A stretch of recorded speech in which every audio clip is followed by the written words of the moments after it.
This video is brought to you by Miniature Market. Thousands of board games, miniatures, and paints, discount prices at miniaturemarket.com.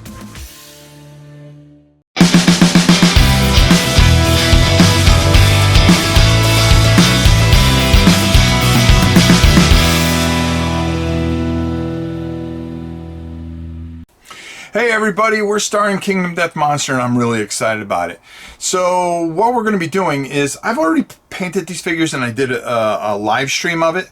So I decided to condense everything because I've got to do these miniatures again for a patron thing. And instead of doing a live play of it all over again, I just figured I'd cut up things and give some explanation on how to do it and make it easy for you. So I'm going to take us all the way up to the Screaming Antelope. And then next week when we do a live painting, what we're going to be doing is some of the other figures that you're going to see. So it's going to make it just get us right on board. And this way you can see everything, how to paint it, because we're going to start with our live play and we're going to start all over. So without further ado, let's go down to the video and take a look how to paint the survivors, the lion, and yes, the Screaming Antelope. Figure that one out, Screaming Antelope. Let's go check it out.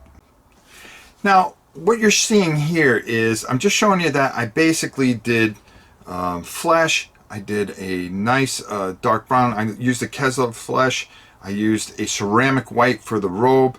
And I used the flesh also on the base too. The beard I did in a beastal brown, which worked out real well. And actually, it's our old friend V88.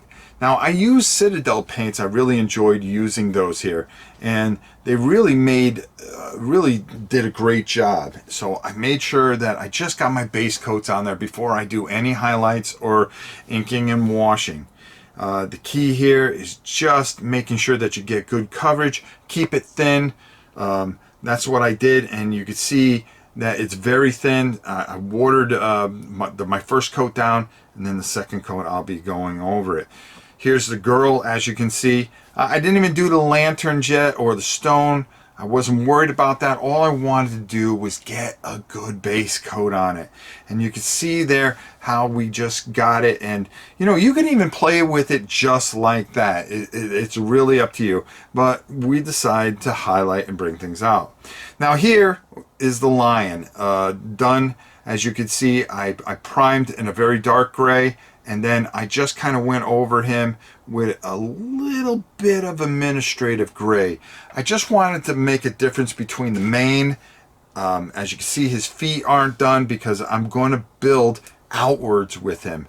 I'm actually going to build out, but then darken down, and then come back out.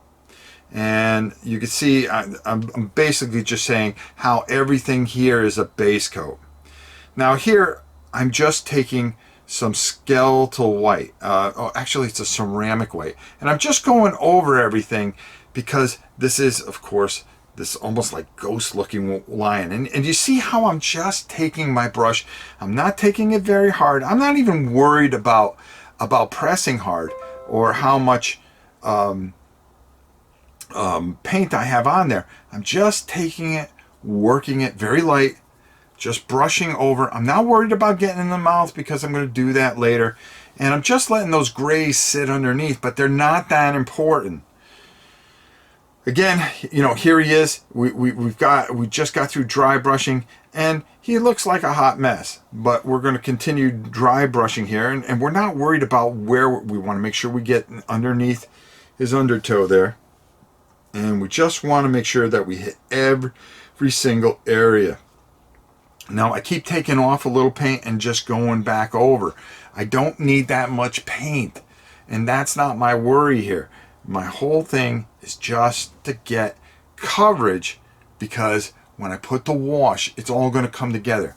And a lot of times when you're painting, there's times like this that you kind of get going here, and then you're just looking and you're painting and you go, oh man, you know, this doesn't look like anything.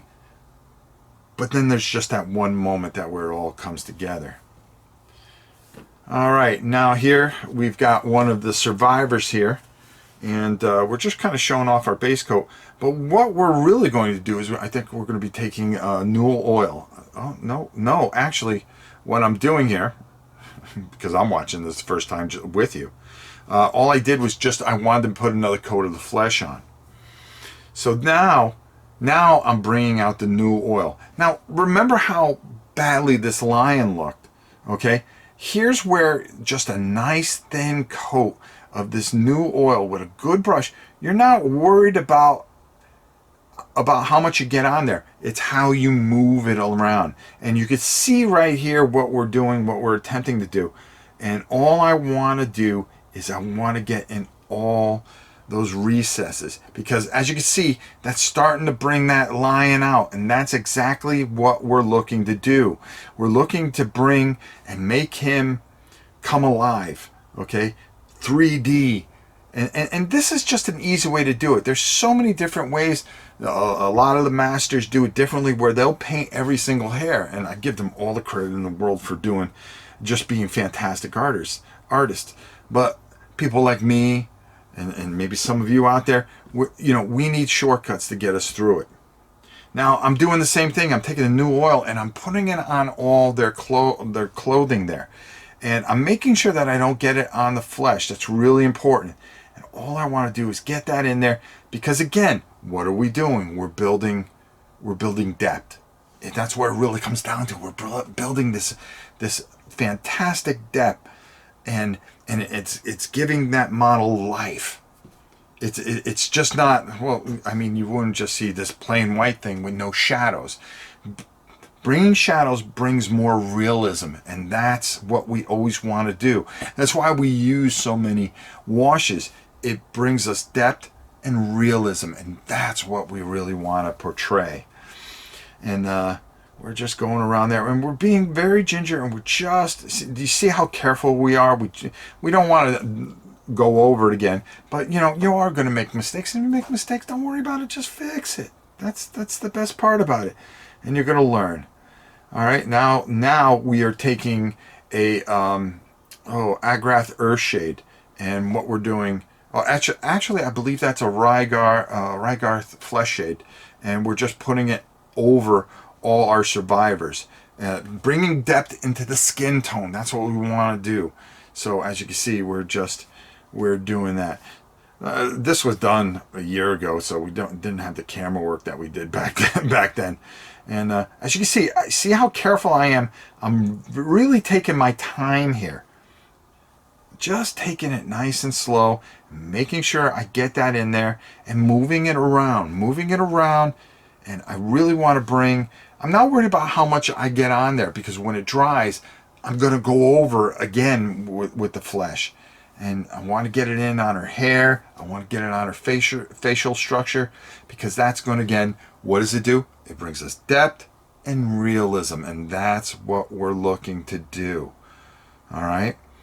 Because when when they're facing a lion, you want them to die and look glorious doing it. Now, I also put Flesh Shade onto the bases, as you can see, and we have everybody here all taken care of. Now I'm taking a pink, I think it's an Emperor's Pink, and what I'm going to do is I'm going to paint inside the lion's mouth. Now, why am I going to do that? First of all, just getting his tongue and bringing that out is going to bring a lot of life to it. I'm using see how I'm just taking that off a little bit? I'm not being shy about it. I'm going right into that mouth area, and I want to make sure, see, I've already done an orange in there, and now that pink is going to go over, and just that little bit of color brings out this lion. I mean, look at his mane. He really comes out, and then we paint inside his mouth and his claws. Now, I painted the lanterns white. A lot of people do the flesh and put the yellow on the flesh. It's a lot of work for me. I don't like the look. So I'm going to take a glaze and go over a ceramic white and just give that kind of glow of the lamp. I don't believe the lamp is the biggest part of of these survivors.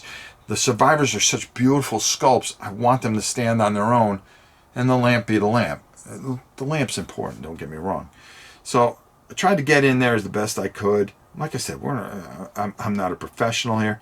And you could see, if you look at all those survivors on that board there, how just putting that new oil onto their clothing, it just brings and gives them depth. And then we have that wash that sits on top of it. Now we're just going to take this glaze and we're just going to kind of go over. And now here's one of the guys here that we have, and we're going to go over and we're going to glaze up that lamp.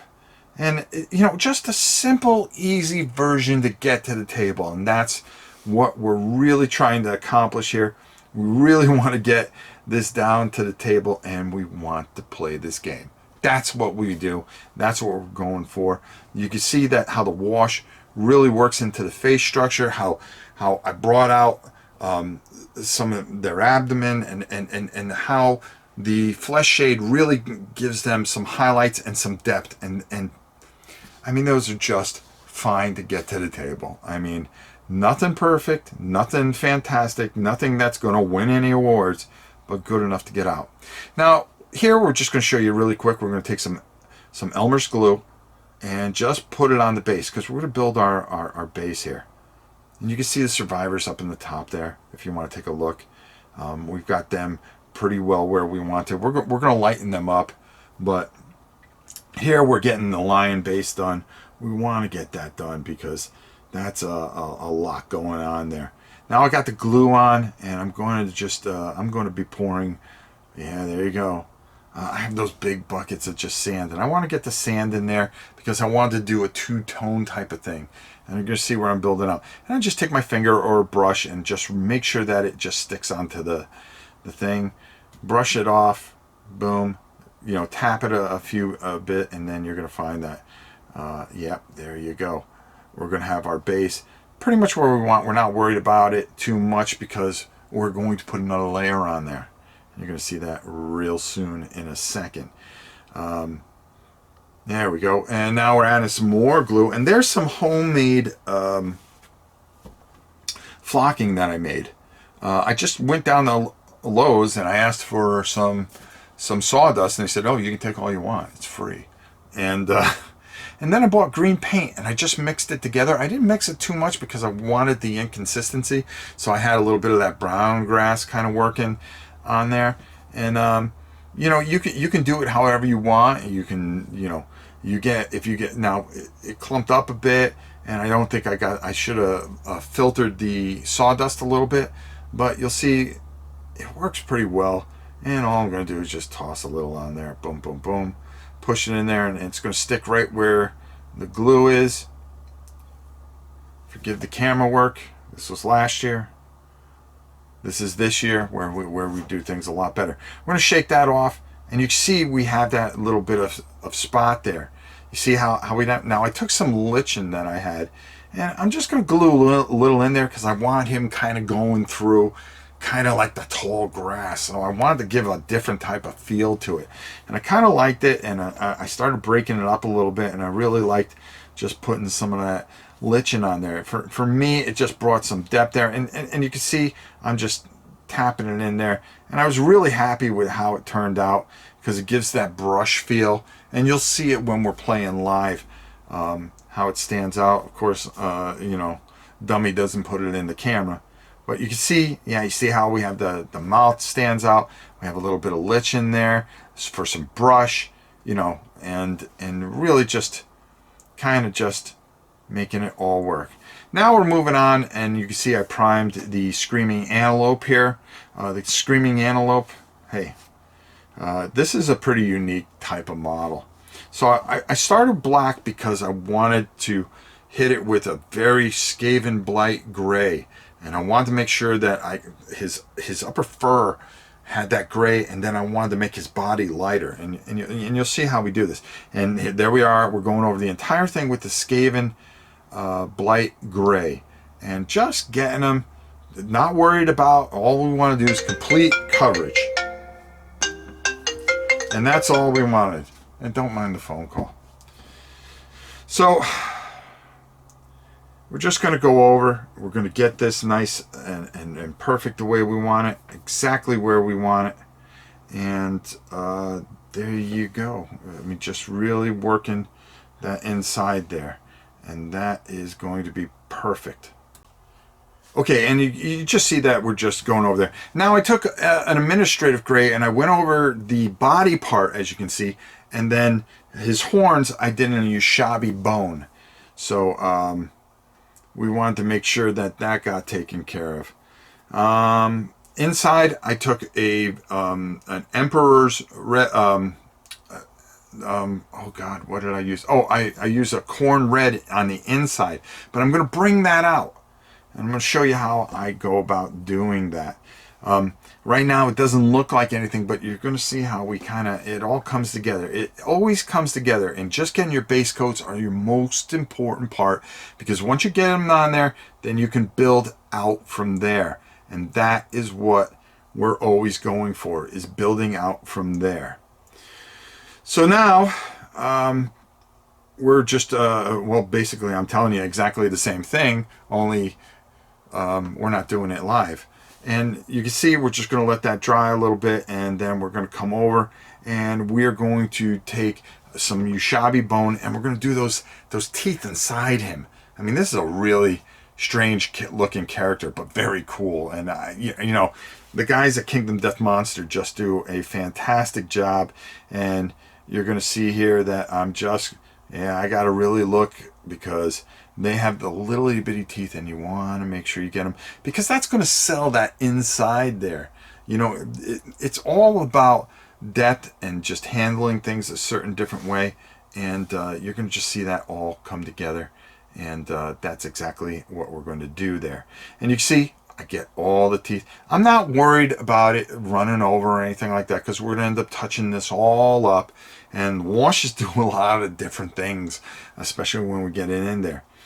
And you see how we have that corn red working in there. And we're going to be using some Agrath Earthshade, but we've got to make sure that we get all those teeth. And, you know, when an antelope walks around and its midsection opens up to eat you, I mean, that's a pretty nasty creature. You really wonder whose mind that came from. And, God, they're glorious. Look, and you're just taking our time. Again, you see there's a little run over there, but I'm not worried about it. Like I said, you're going to make mistakes. Be willing to fix them, and everything will come out okay. And that's the way that will work. All right, here we go. And we're just letting that dry, and now we're going to come back. And now we're going to take new oil. And this is where I tell you again, you know, you have this creature, and this is where you're going to darken it down once you get your base coats on, and then build outwards. And if you can think that way, look how I'm just taking my time moving that wash around. And then we end up with that result. So now all of a sudden, all those recesses are filled, and they're deep, and they're rich. And that's exactly what we're looking for. We use the Agrath Earthshade for the horns there, and you just see how we're just building that depth, and that's what we want to do. And the hardest thing is waiting for that shade to dry.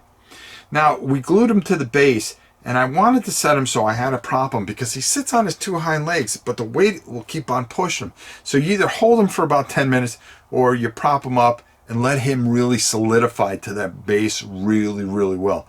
And as you can see, that's what we did there. We used a Loctite glue that works very well, but I also like this hobby glue that I've been using that works very, very well and is very effective with plastics and resins, especially resins. So now here we go.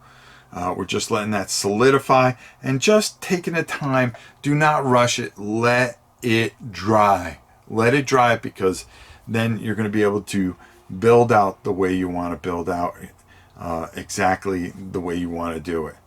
Now the next thing that we're going to be doing here is we are taking an administrative gray, and we're going back over all that stuff. So now it's nice and dry, and we're going to work our way outwards. You can see I painted the eye with an orange, and then I kind of worked that out a little bit, but I don't have hardly any paint on that brush. and I'm working my way outwards, as you can see, and just very, very effective and working. And then finally, as you can see, after we dry brushed and we just took our time going over it, we also took Yushabi bone and went over the horns and dry brushed very lightly. And now we have this wonderful, wonderful effect here. And hopefully I can hold it well enough to show you how fantastic this looks. I really enjoyed painting this. And all I can tell you is it's a lot of fun. Anybody can do it. And let's head on top and get on out of here and get my final thoughts. There you have it. We're all set, ready to go.